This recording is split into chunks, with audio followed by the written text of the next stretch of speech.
Eh, Quiero darles la bienvenida a todos. Me presento, soy Ali González, soy parte de Codeando México y estoy acompañando a los compañeros del INAI, que se encuentra por aquí Cristina Salgado, Elionay Vázquez, Ariel Morales, Liliana Naya, Araceli Cordero, Paulina Larcón, y me parece que por ahí debe andar Jaime Serdió. Y si alguien me falta, por favor, pónganmelo en el chat.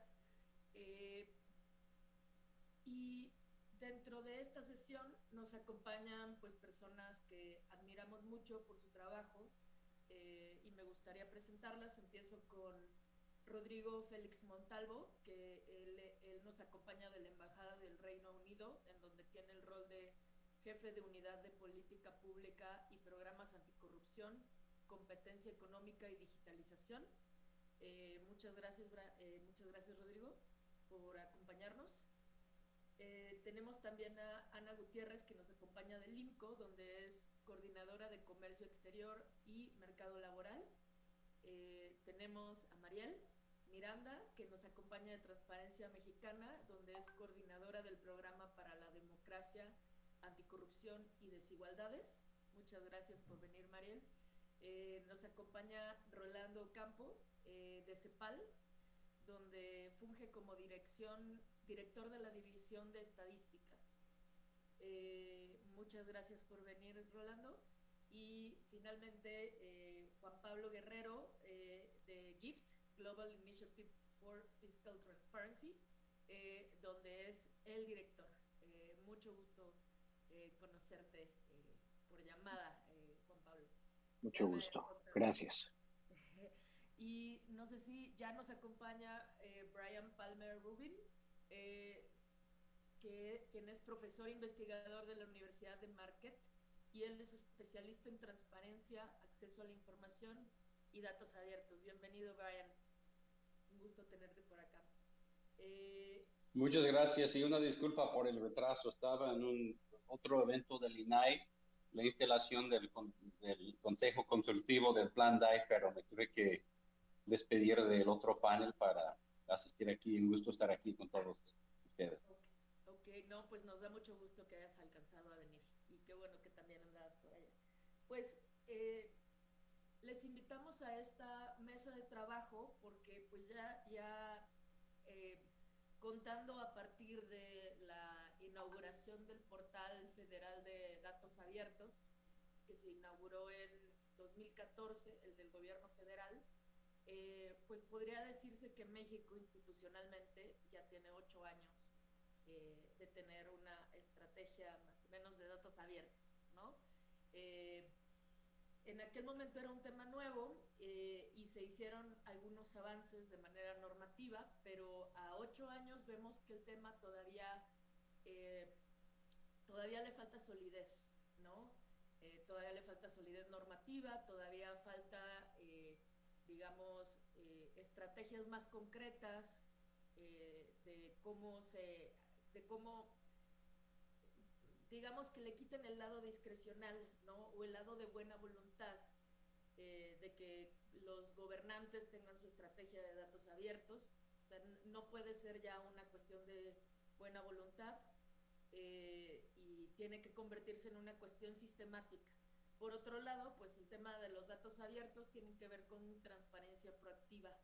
Es decir, a diferencia de las leyes de transparencia, no se puede decir exactamente, no se puede delimitar qué se tiene que publicar, porque si no nos toparíamos con el mismo problema que existe en la transparencia, que es solo se publica lo mínimo, ¿no? Y se pierde el asunto de la innovación, que es sacamos estos datos y encontramos nuevas formas de utilizarlos, etcétera.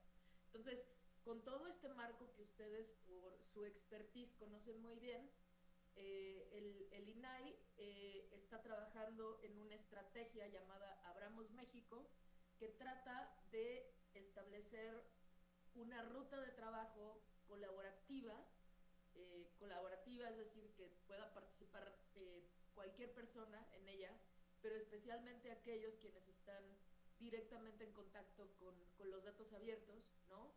Para hacer una política nacional de los datos abiertos. Es decir, todo aquello que nos ha faltado trazar en un instrumento normativo,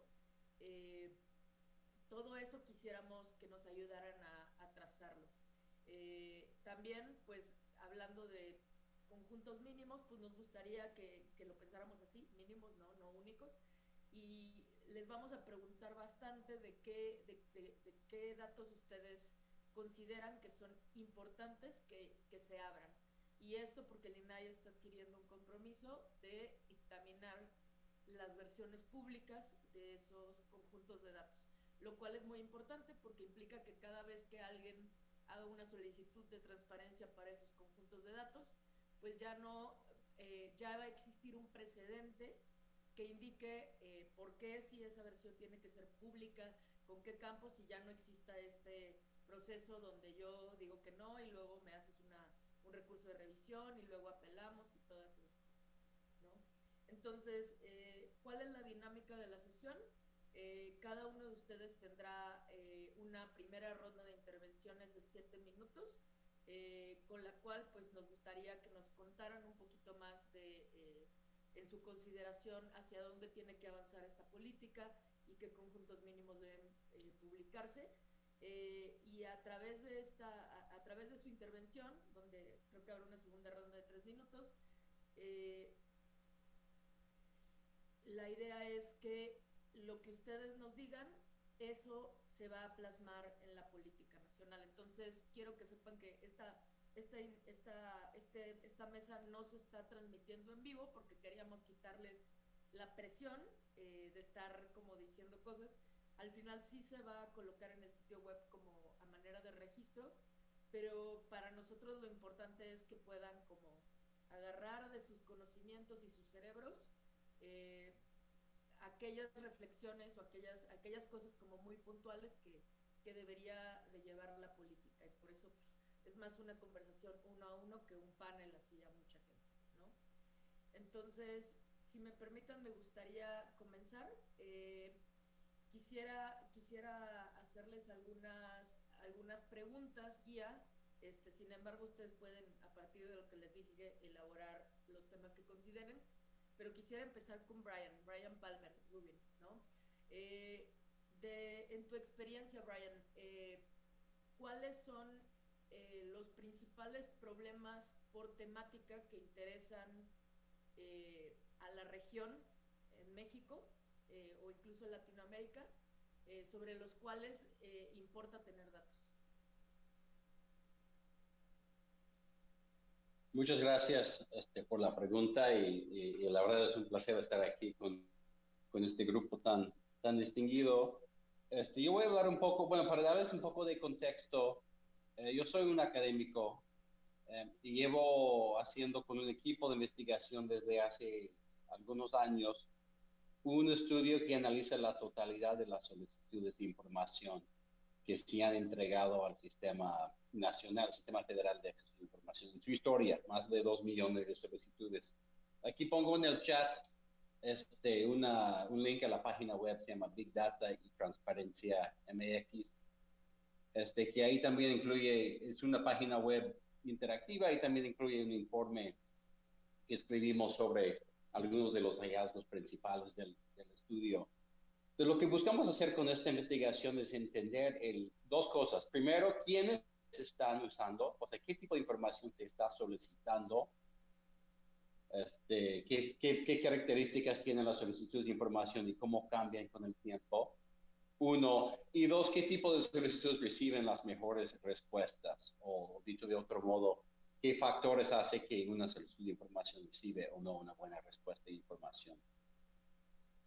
Y bueno, llegamos a varias conclusiones, pero acabamos con un esquema de que diagnosticamos un proceso de profesionalización en el acceso a la información en México.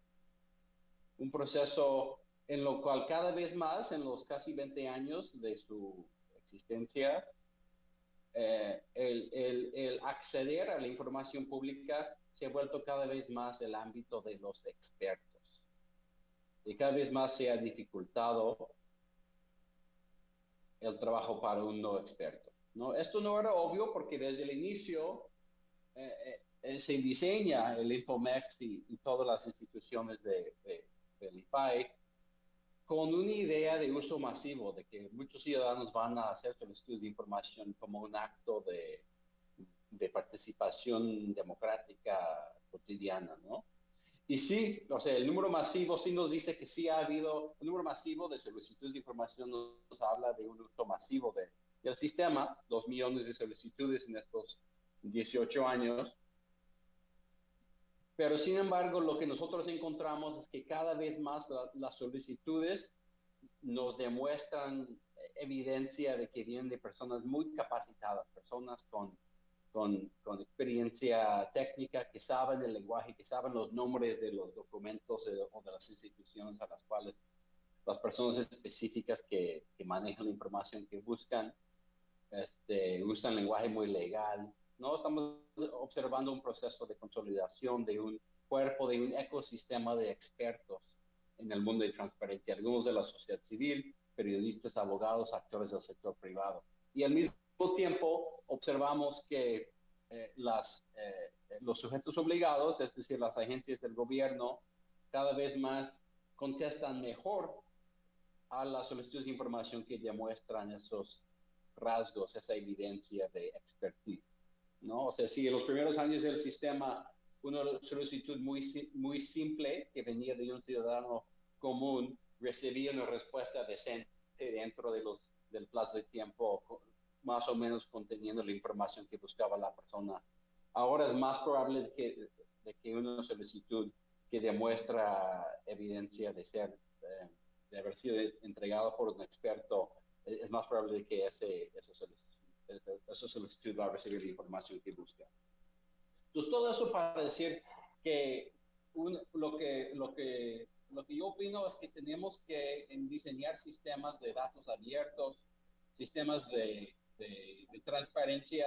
Hay que pensar principalmente en la perspectiva de los usuarios. Lo digo en plural porque es muy importante entender que son muy distintos tipos de actores con muy distintas necesidades de información. Mucho de lo que se escribió sobre la transparencia en México y en el mundo al inicio del sistema hace 15, 20 años, se basaba en teorías muy grandilocuentes de que información, rendición de cuentas, democracia. No sabemos desde las teorías clásicas de la democracia de que el votante no puede tener un voto informado, las elecciones no sirven de nada si no tienes la información sobre los candidatos, entonces es importante que tengamos algo de información para poder juzgar el desempeño de los candidatos. Entonces eso es un solo ámbito, ¿no? El ámbito electoral y tener un electorado informado.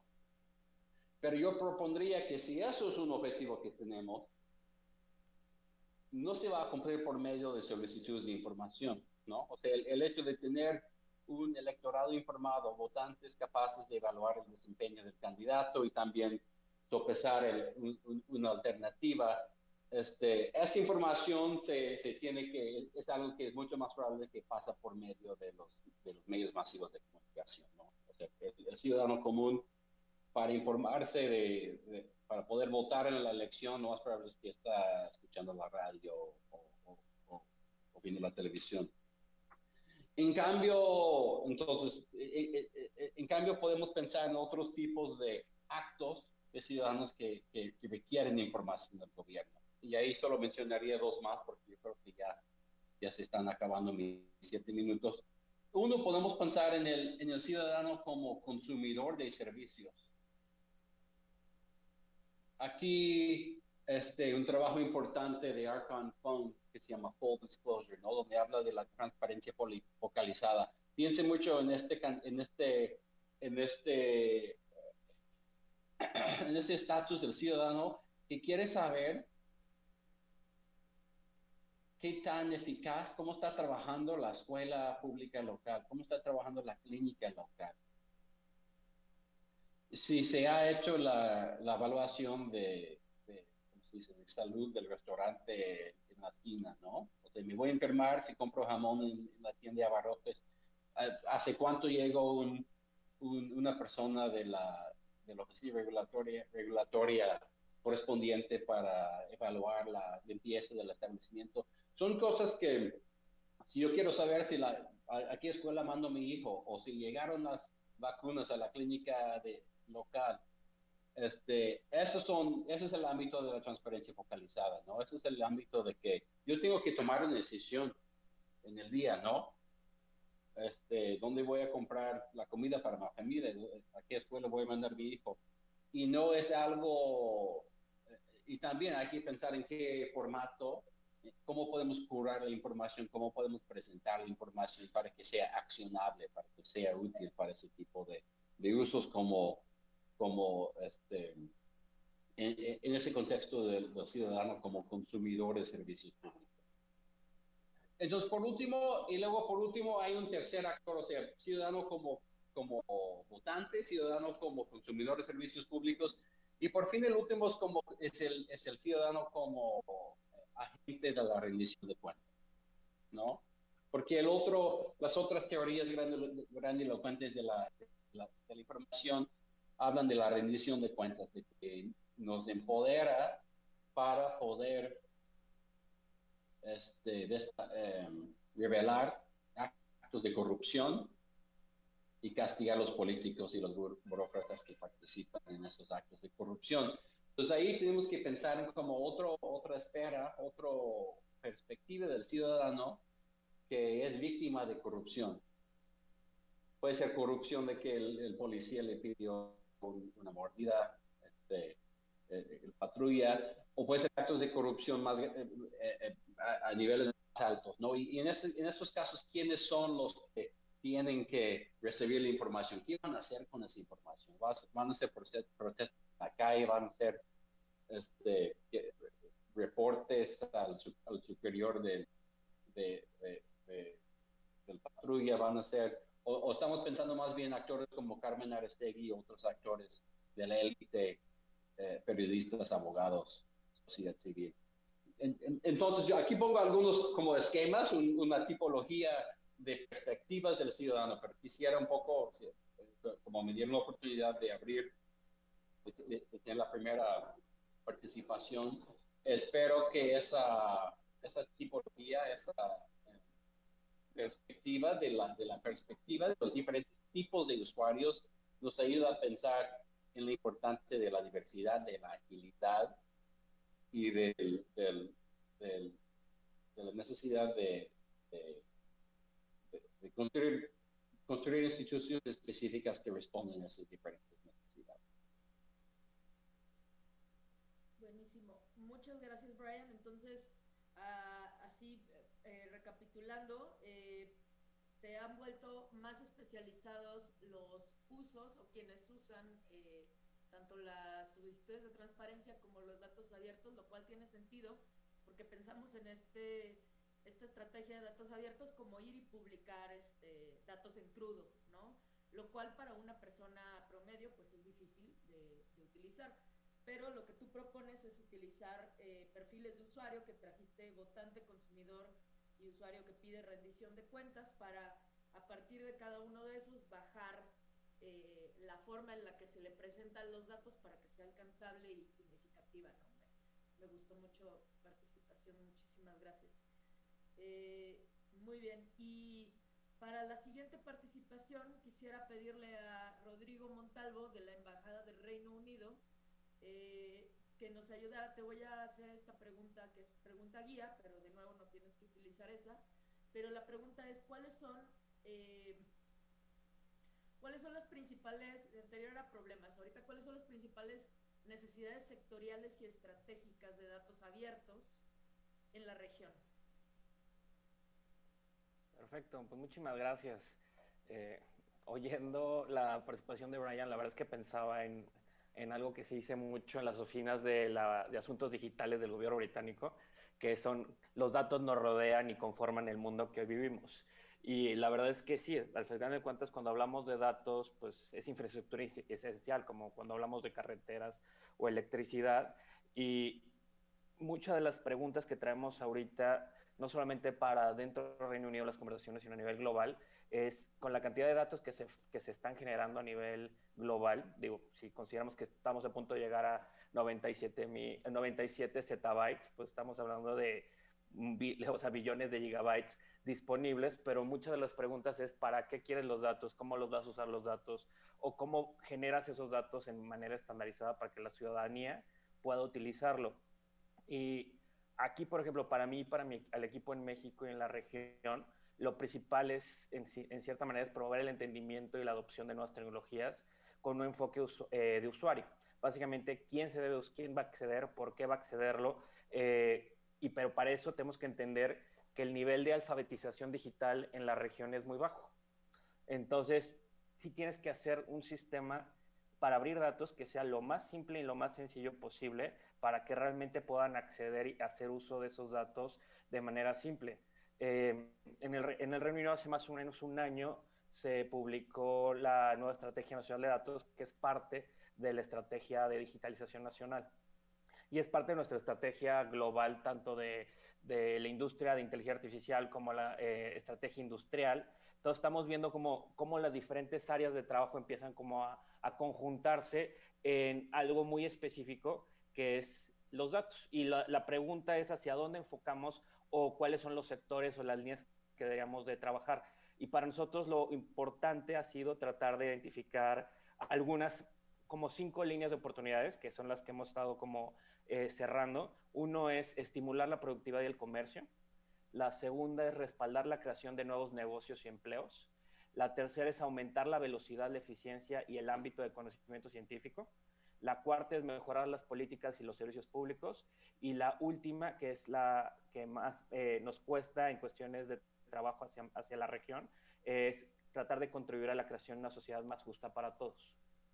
Y aquí nos cuesta más para la región porque es de las regiones que más datos genera y menos los usa, sobre todo porque no están estandarizados, tú no los puedes leer y muchas veces cuesta para cuestiones de empresas poderlos cruzar y hacer uso de esos datos para algo más.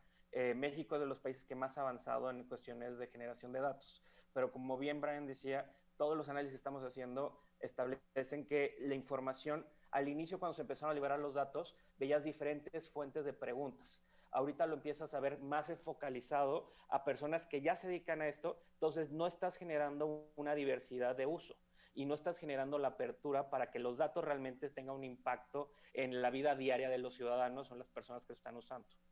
Entonces, ahí, en cuestiones generales, pues hay una parte como que después de tener una fase de análisis, ahí lo que necesitamos es generar como una especie de adopción de fundamentos básicos de datos. Y aquí es entender qué es un dato, para qué te sirve el dato y cuál es el propósito de ese dato, para que de ahí puedas identificar cómo los almacenas, cómo los estandarizas y básicamente genera un sistema que te permita localizarlos, accederlos, utilizarlos, reutilizarlos, interoperarlos, a todo este proceso que solamente hemos podido tener estas conversaciones con las agencias, por ejemplo, digitales de la Ciudad de México, de Monterrey o de Jalisco, que estás teniendo, son muy identificados, son muy pequeñas o son muy pocas las instituciones de México con las que podemos tener esta conversación más a detalle. Y si consideramos que cuando empezamos a trabajar con ellos tenían servidores en zonas de riesgo donde básicamente podías meterte por arriba, o sea, podías asaltar el lugar y con eso ya te llevas los datos,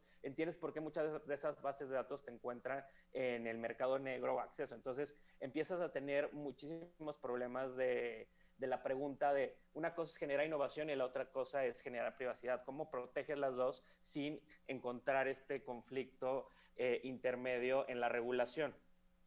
Y me encantaría decir que tengo una respuesta para eso. Digo, es una conversación que tenía la semana pasada con varios del Alan Turing Institute y creo que no hay una respuesta global. O sea, ahora sí que depende de la región, el país, lo que estemos viviendo, el cómo generas estos prototipos para el uso de los datos. Pero algo que sí estamos viendo es que lo primero que puedes hacer es tomarlo de la manera más simple y tratar de desarrollar capacidades. Ahora sí que nosotros le llamamos digital skills, pero básicamente es alfabetización digital y tratar de, con pocos procesos, generar habilidades, porque las habilidades básicas te van a ayudar a generar habilidades técnicas en el largo plazo.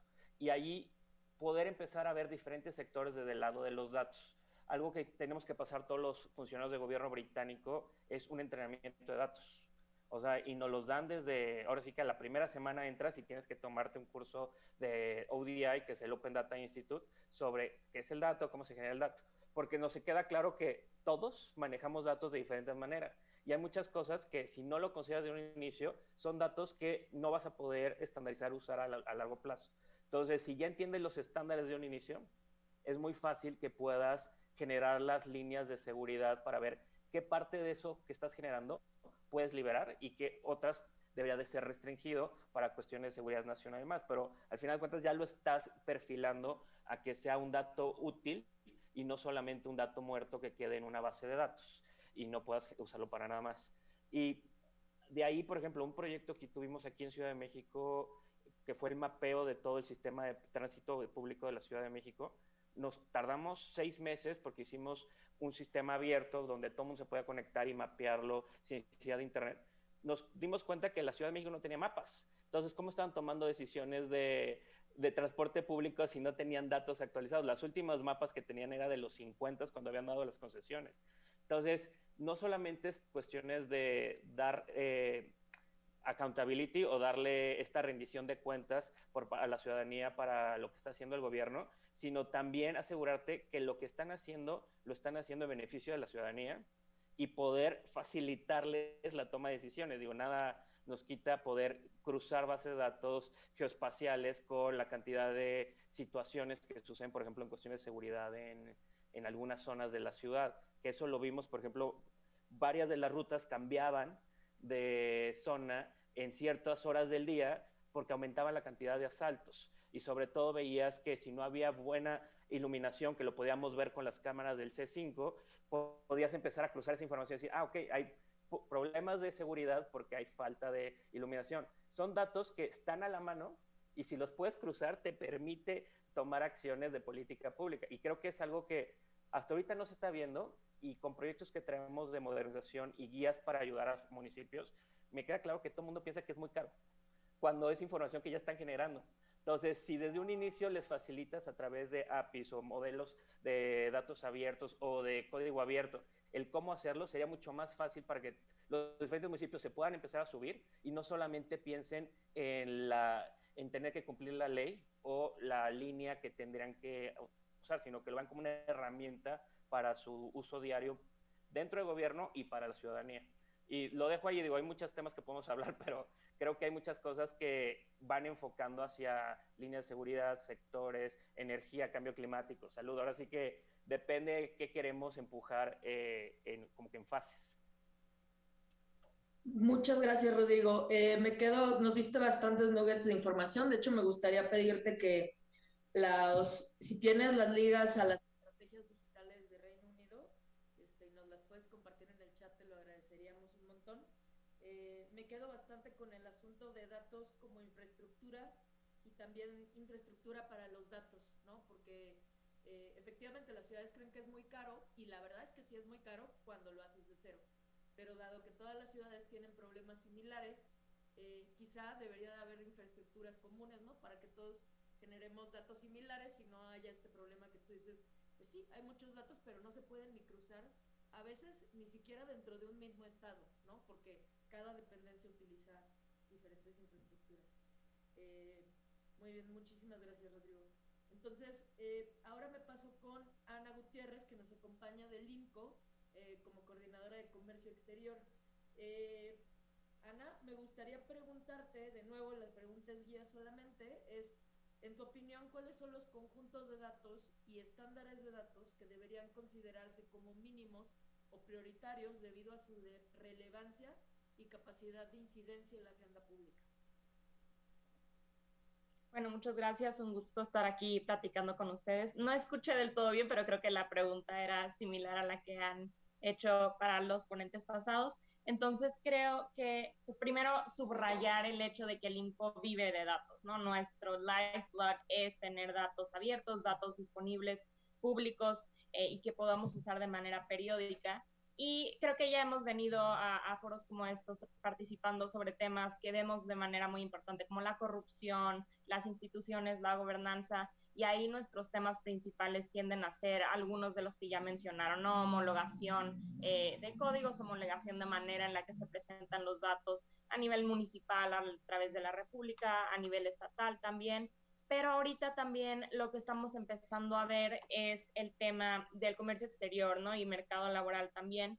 Y en comercio exterior es donde más nos hemos enfrentado a una falta, digamos, de conjuntos de información que pueden ser útiles para identificar dónde están los retos de competitividad. Ahorita en el marco de los 2 años que cumplen este viernes del TEMEC, ver qué tan útil está siendo, qué tan eficiente está siendo para impulsar la industria mexicana, para impulsar el comercio, las exportaciones mexicanas.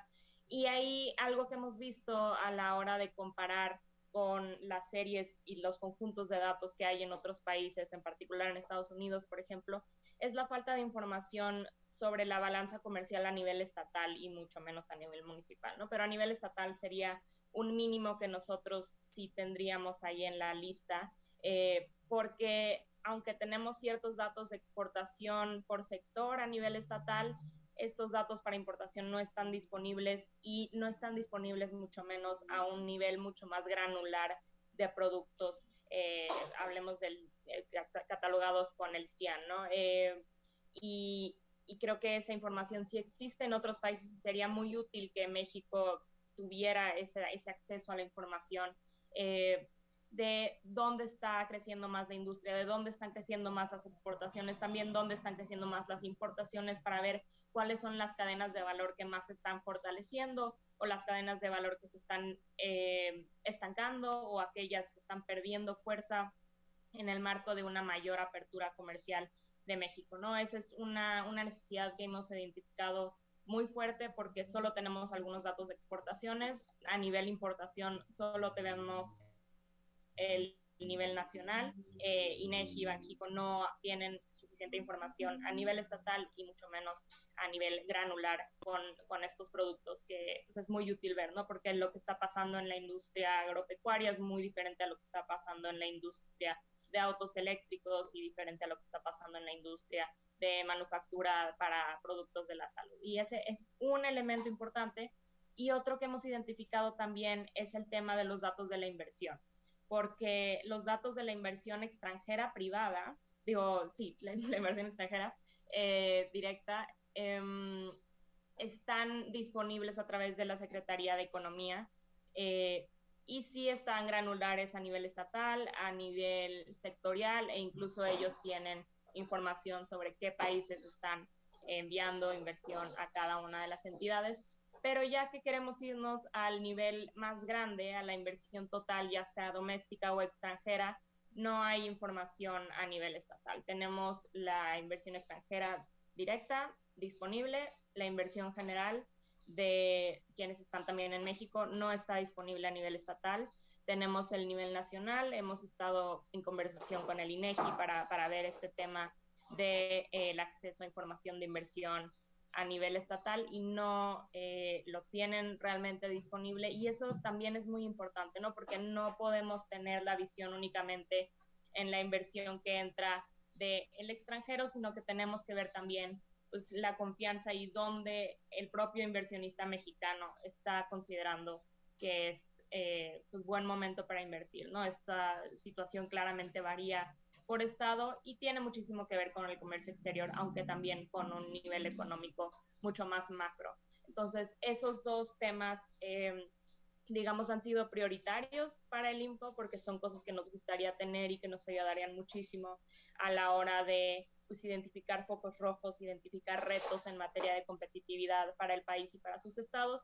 Y también tenemos otros, ¿no? El tema de la energía, que está intrínsecamente ligado con el tema del comercio exterior y en particular con el tema del TEMEC. Ahí nos falta el tema de los datos abiertos, precisamente para el sistema de información energética, que es realmente la única plataforma que consolida información de varias fuentes del sector energético, Pemex, CFE, CNH. Ahí no existen metadatos, no existe un glosario de términos que sería útil para que gente que está en nuestra organización que tiene experiencia con datos, pero no tienen realmente la capacidad para hacerlo rápidamente sin esas herramientas como metadatos y glosarios. Creo que eso puede ser generalizado, ¿no? Para el resto de la sociedad civil, para ciudadanos incluso, si no está fácilmente disponible ese tipo de información, pues se vuelve más difícil tener transparencia y darle seguimiento a un tema como es el energético, que es fundamental en estos momentos. Entonces por ahí son algunos temas que nosotros en el INCO hemos identificado. Falta también información similar al problema de inversión y balanza comercial. Tampoco tenemos información georreferenciada del sector energético, materia de importaciones de gas, consumo de gas, intensidad energética, consumo y capacidad de almacenamiento de agua, todas esas cosas que pues a veces no son particularmente catchy, no están en la coyuntura constantemente, pero pues sí se vuelven importantes a la hora de querer identificar los problemas a nivel estatal y ni se diga municipal. Entonces, creo que por ahí va la cosa. También algunos temas de mercado laboral, que es un poco más completa la información ahí, y por ejemplo el INEGI con la ENOE y los tabulados interactivos es una gran herramienta, pero ahí creo que faltaría darle un poco más de enfoque y disponibilidad de información ligada con el desarrollo social, ¿no? La inclusión, temas de discapacidad, maternidad reconocida, todos estos temas que ya nos ayudan a identificar más problemas de inclusión de mujeres, participación femenina, etcétera. Y por ahí creo que siempre hay muchos retos en materia de datos y cosas que podemos mejorar, pero creo que esos serían los principales que me vienen a la mente. Va, muchísimas gracias. Ahora sí se me escucha. Muchísimas gracias, Ana. También nos diste bastantes cosas muy puntuales, de lo cual se habla, yo creo que se habla mucho menos, ¿no? Porque casi siempre hablamos de datos de seguridad o cosas que quizás son más familiares para el mexicano de día a día, pero estos otros datos que son exportación e importación de manera granular, datos de inversión, datos del sector energético, datos de consumo, pues también son súper importantes efectivamente para hacer crecer al país. Entonces nos llevamos todas tus recomendaciones y te agradezco mucho que nos las hayas compartido. Muy bien, y entonces ahora quisiera preguntarle a Mariel Miranda, que nos acompaña de Transparencia Mexicana como coordinadora del programa de democracia para educación, anticorrupción y desigualdades. Mariel, de nuevo, es una pregunta guía solamente, pero ¿cuáles son los conjuntos de datos y estándares de datos que deberían considerarse como mínimos o prioritarios debido a su relevancia o capacidad en la agenda pública? Eso es muy parecido al anterior. Sí.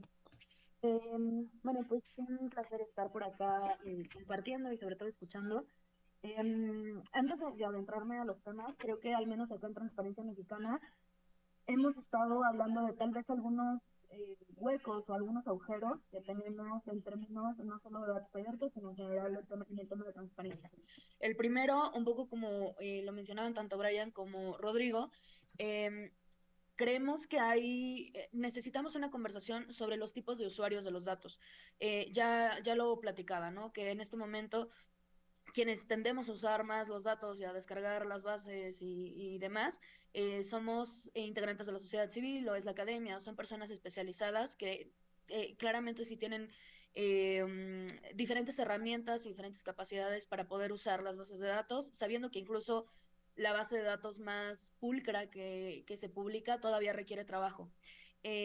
A nosotros hay un dato que a nosotros nos parece bien interesante cuando reflexionamos sobre las personas o la ciudadanía como usuarios de los datos o de información. Y es que en la última encuesta que nosotros tenemos a nivel regional, el Barómetro Global de la Corrupción, es de 2019, nos parecía bien interesante, ¿no? Que el promedio para la región de las personas que saben que tienen derecho a la información es de 39%. En México es del 50%. Pero ya cuando vemos si las personas han utilizado este derecho y han hecho alguna solicitud de información o han recurrido a diferentes fuentes de información pública, el porcentaje se cae y acabamos en un 17%, y seguramente el 17% seremos nosotros y algunos amigos más.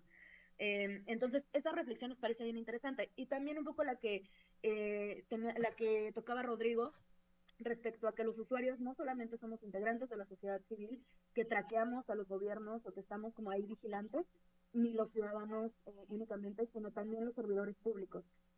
Ya lo decía Rodrigo, sabemos que hay estados en el país que están avanzando pues bastante bien en términos de digitalización y de datos abiertos, pero la verdad es que gran parte del país se nos está quedando atrás.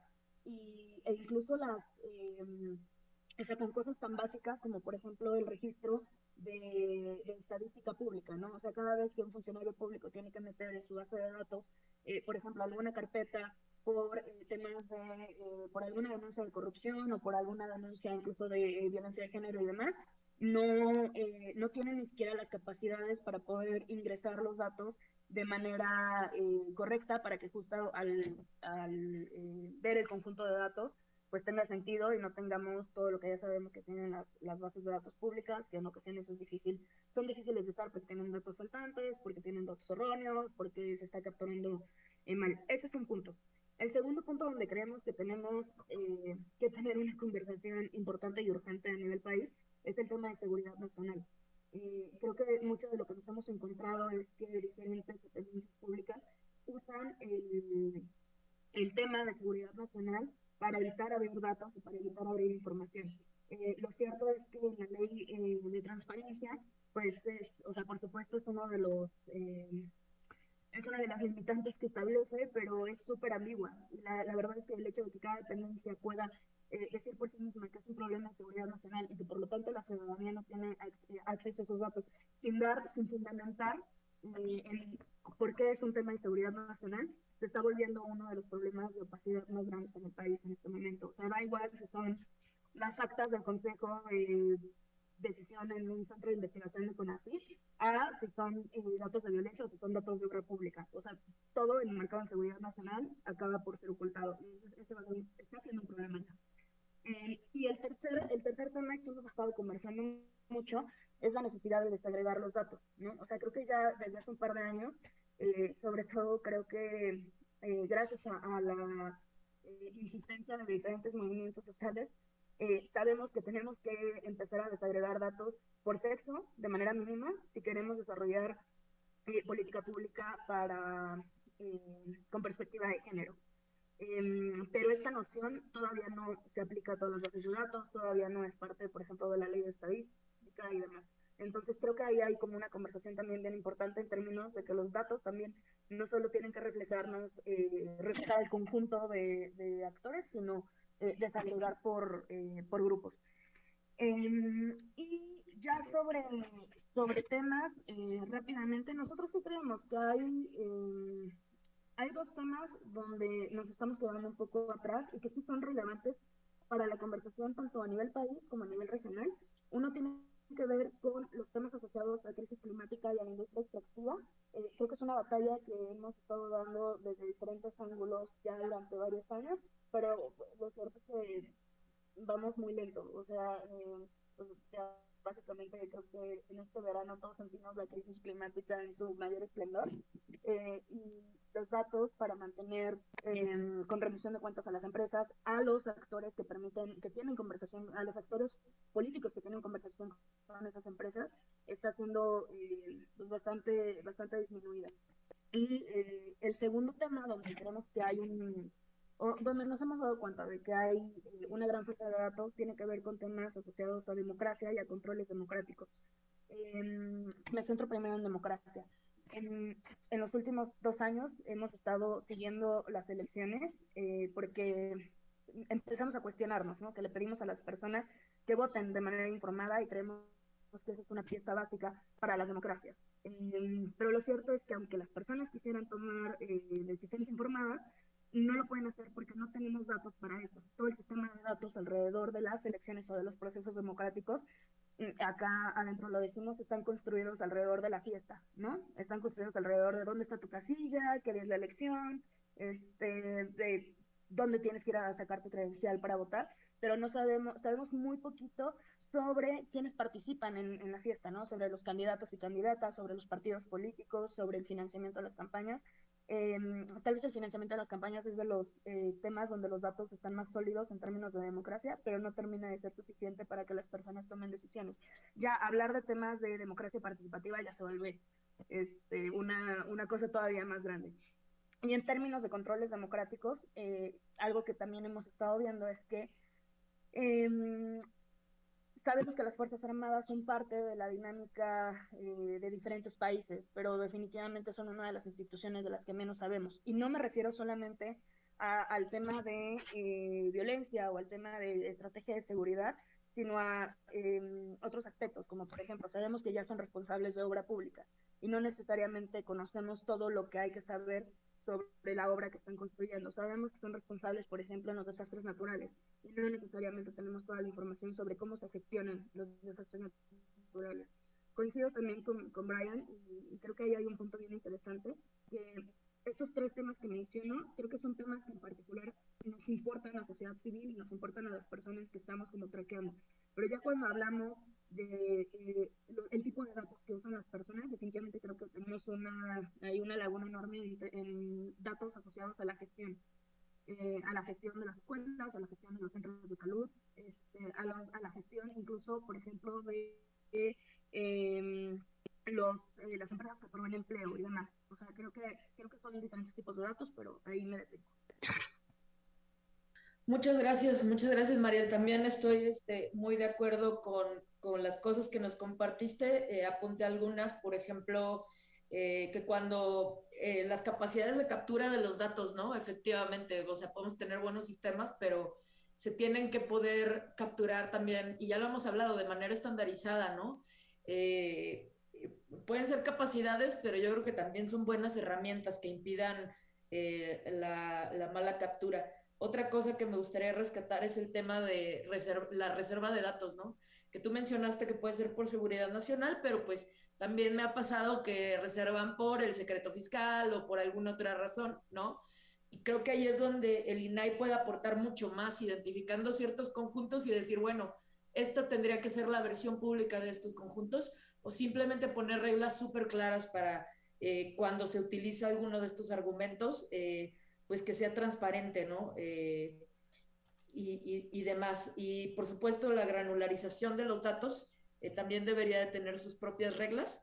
Y rescato que también comentaste sobre los conjuntos de datos de emergencia climática, industria extractiva, los datos sobre las elecciones, o sea, sobre más bien las propuestas, los candidatos. Estoy totalmente de acuerdo contigo de que no se menciona mucho, y datos alrededor de la gestión pública, ¿no? Muchísimas gracias, Mariel, por tu contribución. Muy bien, ahora paso con Rolando Ocampo, que nos acompaña del CEPAL como director de estadística, y me gustaría preguntarle a Rolando, en tu opinión, ¿cuáles deberían de ser los compromisos de apertura que deberían de adoptar las instituciones públicas como respuesta a las necesidades sectoriales y estratégicas de los datos abiertos en la región?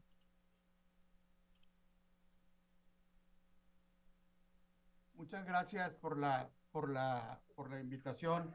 Un saludo a todos los colegas que están participando como panelistas, en particular a Juan Pablo Guerrero, a quien tengo el gusto de conocer desde hace algún tiempo en nuestras vidas pasadas anteriormente. Bueno, primero déjenme presentarme. Yo soy estadístico de profesión. Toda mi vida, buena parte de mi vida la hice en el INEGI. Mi último puesto fue miembro de la Junta de Gobierno del Instituto en el proceso, y desde la División de Estadísticas de la CEPAL, un poco lo que nosotros hemos estado impulsando con las oficinas estadísticas de la región es cómo hacer cada vez más los datos abiertos estadísticos. Y me refiero a los datos abiertos. Varios de los colegas han comentado, Ana Berta ha hecho toda una exposición de ciertos datos estadísticos que el INEGI debiera abrir un poco más al proceso. Y por otro lado, Mariel comenta sobre algunos datos que el INE debiera poner a disposición sobre la participación, que lo que hacen las encuestas de salida, digamos, que son las que pueden recoger toda la información durante la jornada electoral, pues son las que lo tienen básicamente las empresas privadas, y que muchas de ellas lo han difundido.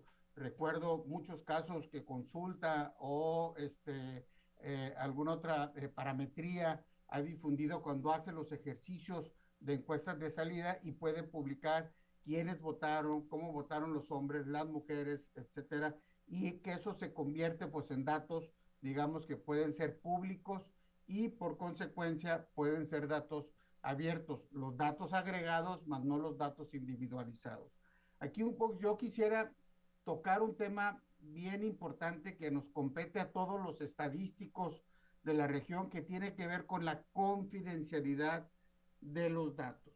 Para poder generar datos estadísticos, pues necesitamos nosotros salvaguardar la información que nos aportan las empresas, los ciudadanos en sus hogares, y la anonimización de esa información.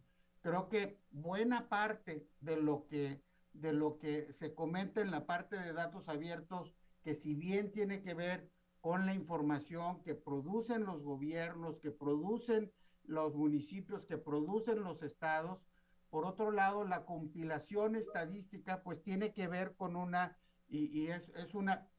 es una vertiente que nosotros debemos cumplir como estadísticos para darlo a conocer. ¿Qué estamos haciendo en esta parte en la CEPAL? Bueno, nosotros hemos impulsado toda una política de datos abiertos y de plataformas abiertas en ese sentido. En la división de estadística tenemos una plataforma que se llama CEPALStat, donde agrega la información estadística de todos los países de la región, de América Latina y del Caribe, y la vincula con la información que también por aquí la comentaba Rodrigo, con la información geográfica. Hemos tratado y hemos impulsado de vincular a través de los mapas los datos y la información que se puede desagregar y que se puede tener pues en mapas, para poder hacer una mejor visualización, mapas de pobreza, mapas de producción, mapas de generación. Toda esta información la tenemos en una plataforma que se llama CEPALStat, en la cual ustedes pueden revisar información estadística de todos los países, pero también la vinculación geográfica, e incorporar, y también hemos incorporado capas geográficas como las redes de camino, las redes eléctricas y muchas otras más en el territorio a nivel nacional, y en los territorios. Hemos bajado en algunos casos a niveles subnacionales, es decir, a nivel de entidades federativas, y estamos haciendo un ejercicio para poder difundir datos desagregados a nivel municipal con mapas de pobreza, para poderlo hacer. Todo esto en una política de datos abiertos, con una metodología tipo, con un proceso.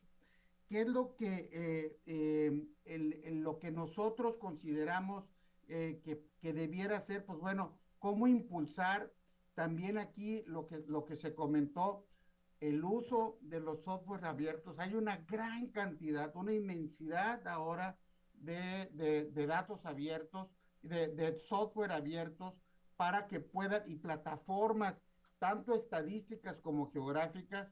Nosotros estábamos acostumbrados a trabajar con el SPSS, con el Stata, pero ahora hay Python, hay R, que son plataformas estadísticas que son gratuitas y que tienen las mismas funcionalidades. Lo mismo en las plataformas para poder diseñar muchos de las plataformas y de las páginas web, todo lo que tiene que ver con Drupal, todo lo que tiene que ver con, todas estas son plataformas abiertas que se han ido incorporando cada vez más a través de la necesidad, el impulso que la sociedad y la sociedad civil ha hecho para poder hacer cada vez más disponibles los datos en la población. Yo creo que uno de los elementos en donde debiéramos de empujar mucho más en nuestra región, en América Latina, es en el uso de los registros administrativos. O sea, muchas de las cosas que se han comentado tienen que ver con el uso de registros administrativos.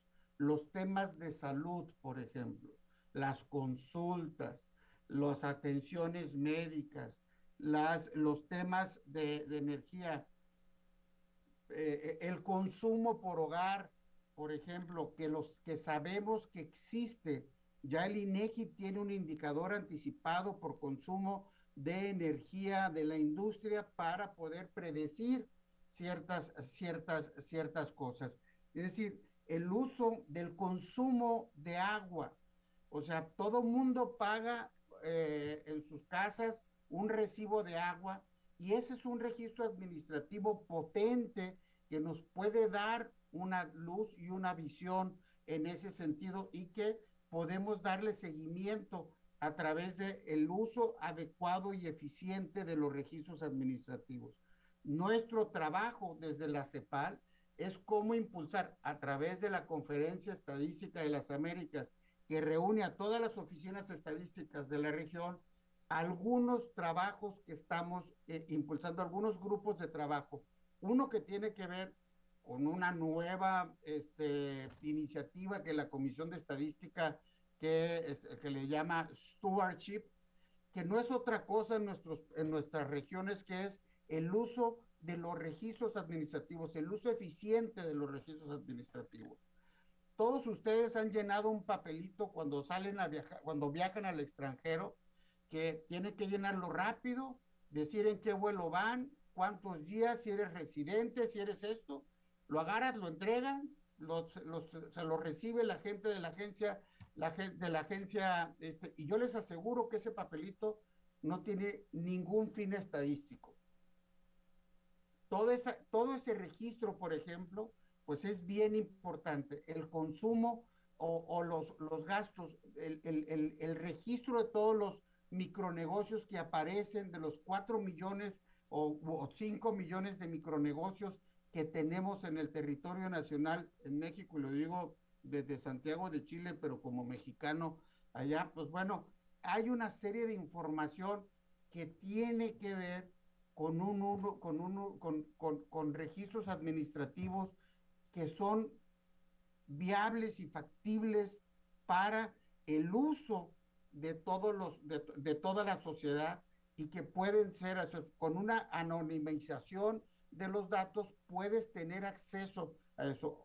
Hubo un ejercicio que al final de la administración anterior se subió al SAT, que era los datos de ingresos y los pagos de los impuestos que tenían los usuarios de manera anonimizada, que permitía poder hacer un juego para poder hacer mediciones de desigualdad, los niveles de desigualdad que vemos reflejados en Coneval, aplicando esta información a las encuestas de ingresos y gastos, nos daban índices de Gini altísimos en comparación a los que tenemos ahora y que tiene que ver con un indicador de desigualdad. Eso se puede hacer, muchos países ya lo están haciendo, Europa lo está haciendo y el tema de los censos de población. Si tuviéramos una cédula de identidad que para uso, pues bueno, no fueran necesarios censos de población.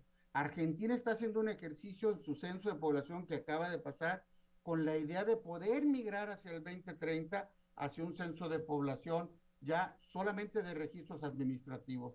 Es decir, cómo poder buscar toda esa información y cómo poder utilizar esa información. México es pionero en el ámbito junto con Chile, Brasil, Colombia y Uruguay, empujaron todos estos procesos, y México fue fundador de la Alianza para el Gobierno Abierto. Por eso la plataforma digital de gobierno abierto de la administración anterior era una plataforma que no tenía casi ningún país, con todos los asegúnes que ustedes quieran poner, pero esa plataforma daba mucho y ofrecía mucha información abierta para la región. Entonces, yo lo dejo aquí, y solo reiterar que desde la parte estadística hay un elemento que tenemos que cuidar mucho, y que en alguna ocasión nos tocó discutir, Juan Carlos, sobre el tema de la confidencialidad de la información, en ese sentido, desde el punto de vista estadístico, y que aparece en nuestras normas estadísticas. Muchas gracias. Muchas gracias a ti, Rolando. Totalmente me quedo con este mensaje de que necesitamos reglas claras de anonimización para poder publicar información de manera que no se afecte a las personas, pero que aún así tenga una utilidad estadística. Es decir, no podemos perder la granularidad, ¿no? Y no puede ser tampoco esta cuestión de datos personales algo que impida que se publiquen datos, solo que se tienen que anonimizar correctamente. Y me quedo también con tu mensaje de tener como identificados aquellos registros administrativos, yo diría en cuestión de cuáles y cómo, es decir, cuáles registros y cómo los tendríamos que publicar, y espero que el INAI justamente te tome la palabra. Muy bien, ahora sí, para terminar esta primera ronda, le pido a Juan Pablo Guerrero, el director de Global Initiative for Fiscal Transparency.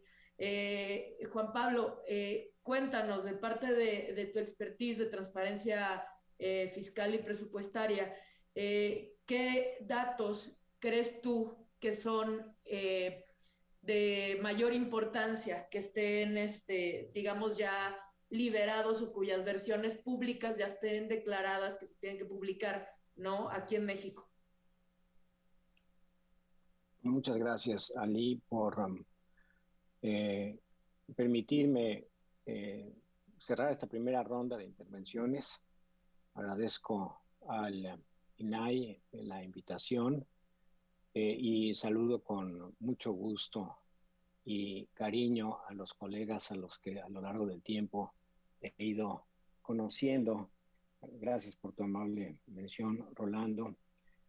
Pero también he dialogado largo y tendido con Brian, y en fin, estoy siempre contento y pues casi diría yo emocionado de la oportunidad de volver al INAI, instituto que, como ya se dijo, hace 20 años surgió, y en el que tuve entonces un papel significativo, y por 10 años de su primera etapa. En mi lugar tendría que estar mi colega Aura Martínez, la coordinadora para conocimiento y colaboración técnica de la red de la Iniciativa Global para la Transparencia Fiscal.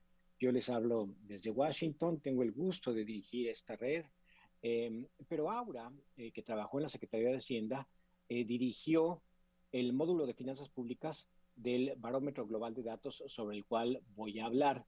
Dejaré algunas o acotaciones o puntos de opinión sobre lo ya dicho para la segunda ronda, pero de entrada agradezco que los colegas que me antecedieron pues ya cubrieron realmente en buena medida la totalidad de los puntos o la agenda pendiente, que diría yo se reduce a el tema de capacidad y al tema de socialización. Vuelvo sobre eso, pero antes les cuento muy rápido sobre el Global Data Barometer, este barómetro que impulsó la Iniciativa Latinoamericana de Datos Abiertos con apoyo de las Naciones Unidas, su Dirección de Estadística y el Fondo para la Población y la cooperación canadiense. El barómetro está constituido por 7 módulos y a nosotros nos encargaron el módulo sobre finanzas públicas. Centraré pues esta presentación en ese módulo. El módulo se compone de 2 pilares.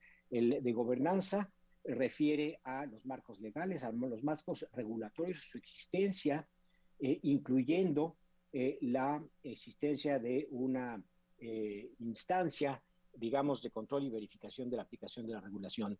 Y la disponibilidad hace el análisis del nivel de acceso público a información que esté estructurada y en formatos abiertos, que sea relevante, que atienda en forma gratuita a las necesidades de los usuarios.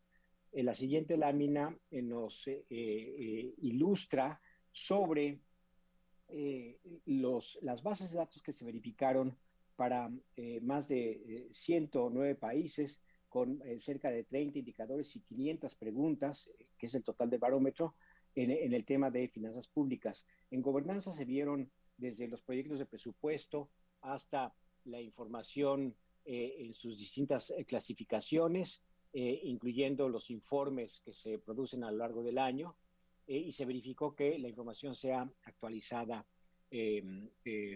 pues en forma regular. Y en cuanto a disponibilidad, también se verificó la existencia de reportes relacionados con tanto el proyecto como los cambios que se hacen al presupuesto a lo largo del año fiscal, la información sobre las empresas paraestatales, las empresas públicas o las empresas que no están incluidas en el presupuesto nacional, el caso de México, CFE o Pemex, por ejemplo, el IMSS, y también se verificó qué tanto las bases de datos se apegaban a estándares internacionales. La siguiente lámina nos permite ver ya los resultados del módulo de finanzas públicas y arroja para México un excelente resultado. Ya decía Rolando de los esfuerzos, sobre todo de gobiernos anteriores, en esta materia que nos dan los frutos que vemos ahora. México es el segundo país en este ranking, después de Francia, es el primero en la región de Iberoamérica, y tenemos otros países que destacan, por ejemplo, en África, Sudáfrica, en Europa Central, Armenia, en Asia, la República de Corea, y en África del Norte, con menos puntuación, pero todavía con una posición de liderazgo, Egipto. Esto muestra una vez más que no se requiere ser un país extraordinariamente rico, y hay países mucho más ricos que el nuestro que tienen menos disponibilidad de este tipo de datos abiertos para finanzas públicas. La siguiente lámina nos muestra ya el foco que se pone para la región, que incluye a España, y la siguiente nos muestra cuál es el ranking en la región en forma más detallada. Vemos que países que podrían tener, no me detengo sobre México, digamos, tengamos un enfoque aquí comparativo, países que podrían tener mucho mejor desempeño, tienen todavía retos significativos como Chile y Argentina, y hay países como El Salvador o España que realmente tienen todavía por delante una asignatura grande en esta materia. Las siguientes 2 láminas, la que sigue, por favor, porque eso es básicamente lo mismo, ya nos muestran las evaluaciones desde el pilar de gobernanza. Ahí vemos que, de acuerdo con ese estudio, la gobernanza de Panamá es un poco más sólida, pero muy poco, que la nuestra, y volvemos a ver una correlación entre el índice general y esta evaluación para gobernanza por ejemplo, los casos de España y El Salvador. Chile también y Argentina están relativamente abajo. Allí se exhibe pues que todavía hay un esfuerzo significativo que hacer en cuanto al marco regulatorio. Y la siguiente lámina nos muestra los resultados en cuanto a la disponibilidad. Allí México vuelve a liderar el cuadro.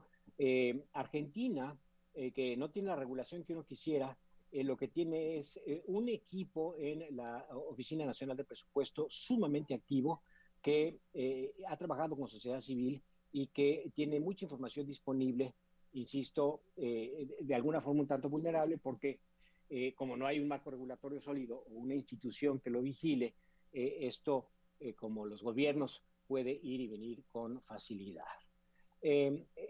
Termino en la próxima lámina aludiendo ya a las tendencias generales. La primera es que los gobiernos han hecho en forma general el esfuerzo de publicar información independientemente de que exista o no un marco legal. Esto habla de que en realidad hay una colaboración o una demanda que ha hecho que agentes del gobierno y sociedad civil hayan logrado apertura de facto. Insisto, incluso cuando no siempre hay un marco como el que hay en México que obliga al gobierno a publicar. La segunda tendencia es que hay una necesidad de marcos legales completos y explícitos para la divulgación de datos. Lo que está en riesgo aquí es la sostenibilidad de este esfuerzo y, como sabemos, lo único que mantiene que esto se perdure a pesar de los ires y venires de los gobiernos, en el caso de México, en el caso de particularmente los temas presupuestarios, hemos visto un enorme reto en este nuevo gobierno que no es tan proclive a esta agenda. Entonces ahí es donde se da la vulnerabilidad en la sostenibilidad a la que refiero, por lo que hace falta ese trabajo entre los países. Específicamente en Iberoamérica, lo que puedo señalar por ahora es que todavía hay brechas significativas, encontrando países como los ya mencionados que están muy por debajo del promedio. En cuanto a los siguientes pasos, con la última lámina, ya para empezar la discusión, lo que puedo decir es que, como ya se ha dicho y decía yo que una de las lecciones que guardamos de sus brillantes intervenciones es que tenemos todavía pendiente el tema de la socialización. Nos decía Rolando, hay muchos datos administrativos que no se aprovechan, ese es el tema de la capacidad, y yo agregaría, Rolando, a esos datos los registros públicos, no solamente los registros administrativos que todavía no lo son, el ejemplo de SAT es buenísimo, pero los registros públicos que no están digitalizados en forma tal que faciliten en muchos de los países, por ejemplo el de comercio o el de la propiedad, ubicar los titulares de las propiedades. Pero en fin, a lo que voy es a que para el tema de la socialización, ya se dijo, lo dijo desde Brian al principio, se requiere un enfoque orientado hacia el usuario y si la pregunta es ¿qué datos se requieren? La respuesta es los que el usuario demande. Allí es la respuesta a la priorización. Ya no debe dictarla el gobierno, deben dictarla los usuarios. Siempre ayuda a adoptar estándares internacionales para mejorar los marcos legales. Siempre sirve este tipo de índices porque ponen en competencia a los países. Brasil, que no está en esta, pero está arriba de Honduras, pero abajo de Uruguay, y eso a nuestros amigos en el sur, no me dejará mentir Rolando, que ahora está en Santiago, les pica. Chile ha hecho un esfuerzo a partir de encontrar que Paraguay sale mejor que ellos en transparencia presupuestaria. Es insuficiente, pero siempre ayuda a este tipo de comparaciones, digamos, rigurosas. Un tema importante, sobre que no abundo porque ya se me pasa el tiempo, es los sistemas de gestión, los sistemas de información de las finanzas públicas y cuál es su vinculación entre el esfuerzo de los datos abiertos. Vemos que cuando se vinculan directamente las bases de datos gubernamentales con su transformación en datos abiertos, entonces no solamente se gana en transparencia, sino que internamente se obliga a una coordinación que ayuda mucho a lograr eficiencia. En otras palabras, el esfuerzo de transparencia tiene un impacto positivo para un gobierno más eficaz y mejor coordinado. Y finalmente, como también ya se mencionó, en el caso de temas de energía, de medio ambiente, es muy importante que los gobiernos puedan vincular su información de gasto público con los temas que a la gente les importa. Ya nos decía Brian que si es la escuela o la tienda de la esquina, lo claro es que hay que empezar a vincular esta información con la información de desarrollo, que es lo que garantizará que haya mucho mayor interés y un uso más informado e inteligente de la información disponible. Gracias por su atención y encantado de seguir nuestra discusión. No, hombre, muchas gracias, Juan Pablo. Esa última diapositiva es oro, yo la copié, y literal ahí la vamos a meter. A sus órdenes. Muchas gracias. Pues cerremos porque nos quedan 12 minutos y yo creo que en 12 minutos sí puedo hacerle una última pregunta a todos ustedes. La pregunta va a ser, ¿qué le falta a la agenda de datos abiertos en México, ya sea en conjunto de datos o en cuestiones regulatorias? Y les voy a pedir que concluyan muy rápido, quizá un minuto y medio para alcanzar todos. Y va, le voy a preguntar primero, como íbamos, a Brian. Muchas gracias y he disfrutado bastante las intervenciones de los colegas aquí. Rápidamente para contestar la pregunta, o sea, yo creo que todos los que hemos participado hemos enfatizado de cierto modo la importancia de una estrategia, como dijo Juan Pablo, basado en la experiencia del usuario. Y yo creo que donde hay mucha oportunidad para innovar es en el diseño de espacios para escuchar las voces de los y las usuarios, ¿no? O sea, en el mundo entero y en América Latina existen muchos ejemplos de políticas de participación de instituciones de consultación, ¿no? De consulta. Y en México abundan, pero muchas veces son débiles, son flacos, no son superficiales, se quedan en mucha palabra y poca sustancia, ¿no? Entonces yo creo que hay espacio para realmente trabajar con expertos que saben del diseño de instituciones participativas para ver cuáles voces queremos tener en esos espacios donde estamos, porque diseñar un sistema de transparencia focalizada o un sistema de datos abiertos no es sencillo, ¿no? Se realmente requiere un trabajo empático de ponerte en los zapatos del usuario, ¿no? Y solo funciona si realmente tenemos un diálogo importante donde los usuarios sean activistas, actores de sociedad civil, comunidades indígenas o con otros tipos de marginación, que estén ahí y que tengan el poder de ayudar a implementar un sistema que funcione para sus necesidades. Muchas gracias, Brian. De acuerdo con sistematizar la participación de la agenda de datos abiertos, totalmente. Y vamos con Rodrigo Félix. ¿Qué le falta a la agenda de datos abiertos, Rodrigo? Hay un par de cosas. Uno, que creo que le falta no solamente a México, sino a nivel global, es tratar de entender o liberar el valor de los datos en la economía. Básicamente, ¿cuánto vale un dato? ¿Por qué es importante generar el dato? Tanto para el interior del gobierno como para el sector privado. Y también eso le podría dar un entendimiento al ciudadano de por qué es importante que se meta a entender y trabajar con datos. La segunda, tratar de generar confianza, pero al mismo tiempo favorecer el crecimiento. Esto sin dejar de lado la parte de privacidad y la parte de protección, pero también cómo puedes esto ligarlo a las estrategias económicas, industriales, de exportaciones, porque uno de los puntos principales que estamos trabajando ahorita con la negociación del Tratado de Libre Comercio México-Reino Unido es el flujo internacional de datos. Digo, ahí no solamente estás hablando del flujo interno, o sea, seguridad, privacidad, confidencialidad, interoperabilidad, pero también al exterior, cómo puedes generar estas redes y generar una economía basada en datos global. Y para eso, pues tienes que trabajar en seguridad y fiabilidad de infraestructura, ver cómo se habla del uso de los datos por parte del gobierno. Y algo clave que creo que no tenemos en México, y díganme si estoy equivocado, pero por ejemplo, no tenemos un Chief Officer, Data Officer. O sea, no hay nadie que se encargue de la estandarización o la realización de los datos, cosa que, por ejemplo, para mis oficinas en la región y en Reino Unido es obligatorio. Tienes que tener a alguien que se encargue de que los datos o las revisiones cumplan con ciertos requisitos y pueda ser usarlo.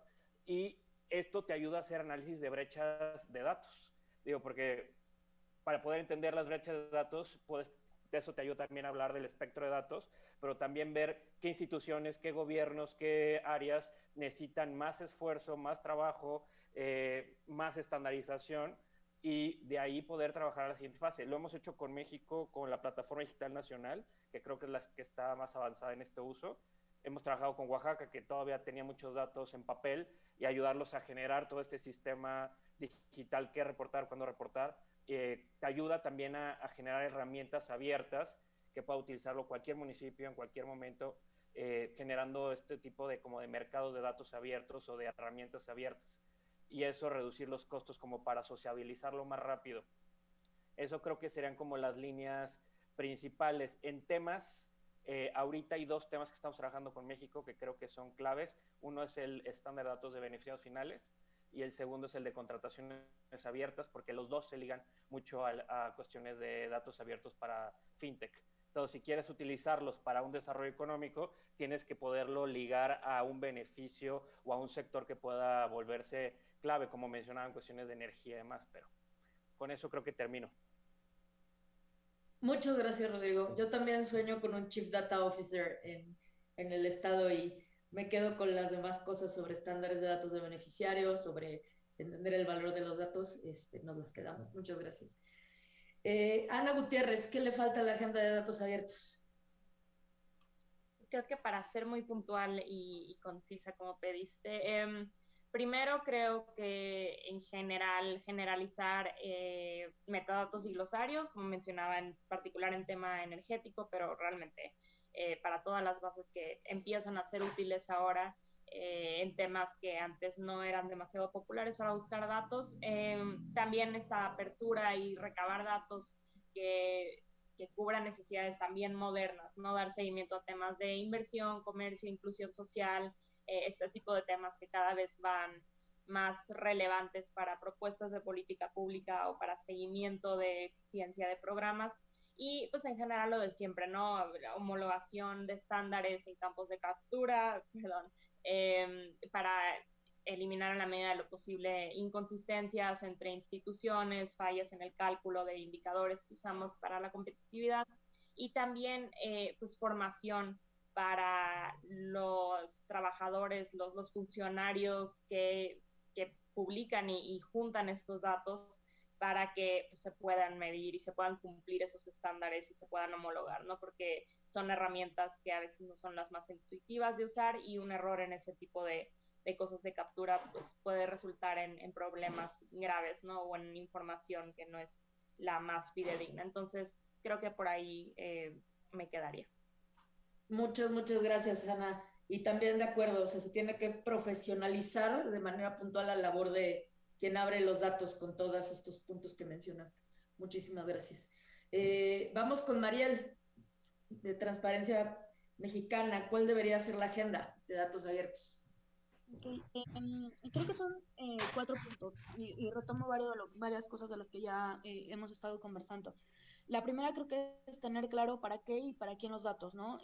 Tenemos nosotros esta anécdota de que hace un par de años abrimos 8,000 bases de datos, y un poco lo que decía Rodrigo, ¿no? Al final acaban siendo datos muertos. Entonces, creo que también es como muy importante tener claro para qué y cómo los abrimos. El segundo creo que es alinear los datos a objetivos más grandes de política pública. Un poco ahorita escuchando a Juan Pablo Guerrero, reflexionaba, ¿no? Que sí creo que en temas de finanzas y de seguimiento al presupuesto público, México más o menos ha ido avanzando bien en términos de cómo presentar información. De ahí no se deriva que tengamos o que los datos estén sirviendo necesariamente para tomar decisiones, por ejemplo, para lo que decía Rodrigo, ¿no? De una sociedad más justa. O sea, sí creo que necesitamos empezar a vincular los datos con agendas o objetivos un poco más grandes. El tercero, pues un poco retomo el tema de atender estos agujeros. Ya hablábamos del de seguridad nacional, tú mencionabas el de el secreto fiscal. Para nosotros el tema de los datos personales ha sido, o de datos sensibles, ha sido bien interesante, ¿no? Porque particularmente el sector privado, cuando tiene que abrir datos, pues escuda todo en términos de que todos son datos personales, y en efecto, todos son datos personales, pero también tenemos que empezar a ver cuál es el interés público de que algunos de esos datos estén abiertos, por supuesto, anonimizado, protegiendo identidades y demás, pero ahí hay una batalla bien importante. Rodrigo la ha visto con el tema de el estándar de datos de beneficiarios finales, ¿no? Donde a lo mejor una de las resistencias es que no puedes abrir ningún dato porque todos los datos son, pues, refieren a una persona, y hay una batalla enorme. Y el último, que para mí es bien importante, es la relevancia de los datos públicos, ¿no? Creo que lo decía Rodrigo, el sector privado tiene súper claro cuánto vale un dato y cuánto vale la información, y eso no necesariamente lo estamos teniendo claro ni la sociedad ni los gobiernos. Eso por un lado, y por el otro, en términos de los datos que usan las personas, creo que las personas sí usan datos. El tema es que la estadística pública no es... no es el sabor del mes en términos de la opinión pública, ¿no? Pongo el ejemplo rapidísimo, que son los datos asociados a democracia. Las personas no van a buscar dentro de las páginas de sus institutos electorales información sobre la elección. Se dirigen a Wikipedia. Y Wikipedia es magnífica porque es una comunidad, porque sabemos que tiene, que es otra forma de construir estadística, es otra forma de construir información, pero ellos son los buenos.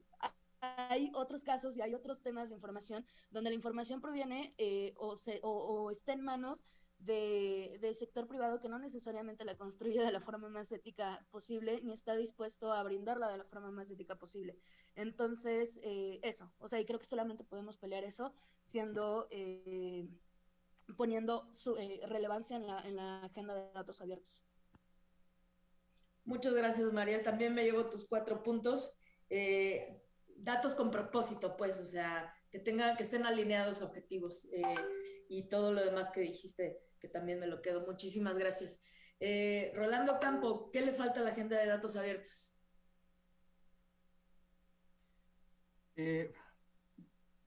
Difundirla más, que la sociedad civil y todos ustedes pues la puedan difundir para apoyarla, para ver que sí se puede identificar lo que sí se puede estar en datos abiertos y lo que no puede estar. La difusión, y creo que el ajustarnos a las normas técnicas, eso es bien importante. Hay organismos que definen normas técnicas para datos abiertos en la parte geoespacial. Hay, OGC es una potencia global que participa en este ámbito, que es la Agencia de Datos Abiertos Geoespaciales, el Consorcio de Datos Abiertos Espaciales. Lo mismo hay para la parte estadística. Yo creo que otra de las cosas que es bien importante es utilizar la información pública que ya existe. Yo, o sea, siento que hay cosas en las que están la información pública que está ahí, en particular en México. O sea, el gráfico que presenta Juan Pablo sobre la apertura de la información a la que nosotros, los mexicanos, nos ajustamos desde el IFAI, con la creación del IFAI en 2000 y la creación, cómo traspasó al INAI. Creo que es un avance enorme de nuestra sociedad mexicana y que debemos aprovechar ese tema. O sea, todos queremos más datos y más puntuales y más cosas para hacerlo, pero la iniciativa privada luego no es tan participativa. Yo voy a poner un ejemplo muy rápido aquí, y que sucedió en pandemia. La única vez en que las agencias telefónicas fueron y nos dieron la oportunidad de usar los datos telefónicos para temas sociales fue para identificar las zonas por donde se estaban moviendo eso fue una apertura global. Pasó la pandemia, bueno, no ha pasado la pandemia, seguimos, pero pasó la emergencia y eso regresó.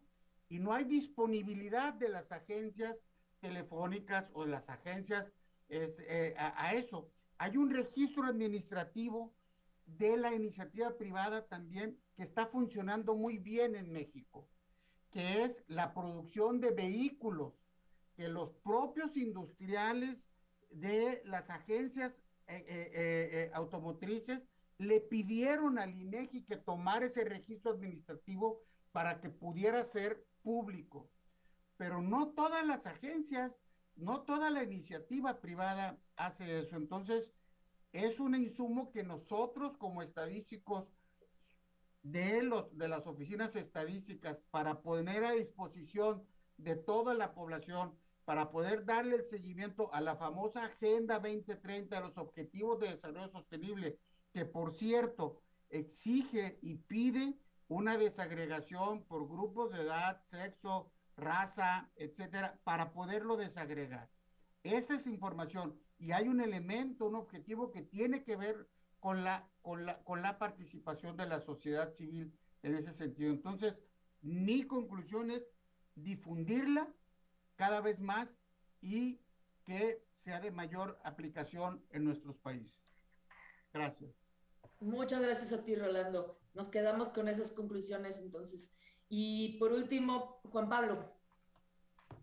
Gracias, nuevamente. En el tema de capacidades, lograr la anonimización de los registros administrativos a los que refería Rolando, los registros públicos.